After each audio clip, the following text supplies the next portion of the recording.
I'm often asked by non-Muslims, why do you guys fast and why for so many days? Isn't it difficult? Like, what's the whole purpose behind it? See, fasting isn't just about feeling the pain of other people, although that is an outcome, but it's not really the purpose. So there are really three important purposes to fasting. The first of them is to train yourself to be able to delay gratification. I can hold on.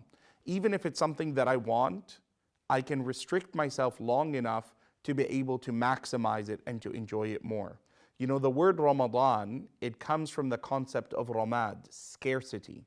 And the concept of depriving yourself of not the luxuries of life, the normal, enjoyable things in life, water and food, nothing extravagant, is a way of training yourself to be able to endure whatever life throws at you.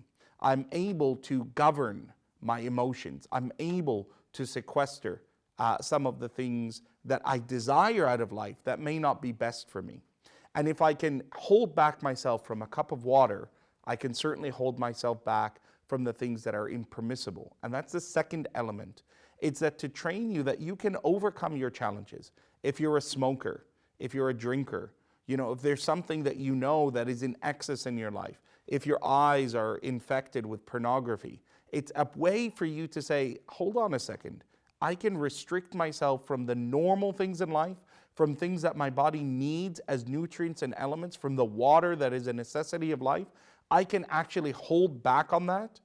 Well, definitely I'm able to hold back in other things in my life. So it's an empowering motive that is established. And of course, as a third outcome is that you feel what other people are lacking in their life.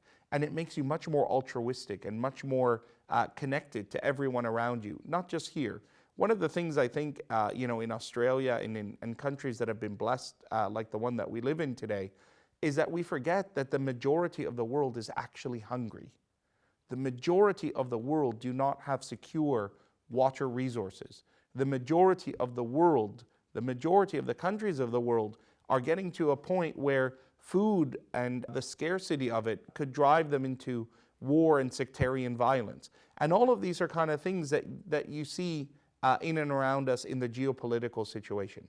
So fasting comes back and centers us in that perspective. The very final thing that I do wish to comment on is that Ramadan connects all of the Muslims. And therefore, in every second of the day, there's someone around the world who has deprived themselves from food and drink in honoring to God and in fidelity and brotherhood with others of a like-minded spirit. Nearly 2 billion people, nearly 2,000 million people will not eat and drink as long as the sun is up in the sky. And that is an ummah that Allah has favored for us and has destined for us to be a part of. And I pray that Allah subhanahu wa ta'ala blesses us with the month of Ramadan, accepts in it our devotion to Him, of our hunger and thirst and feeling the needs of others, and empowers us with sabr and patience in our life. Allahumma ameen. Wassalamu alaikum wa rahmatullahi wa barakatuh.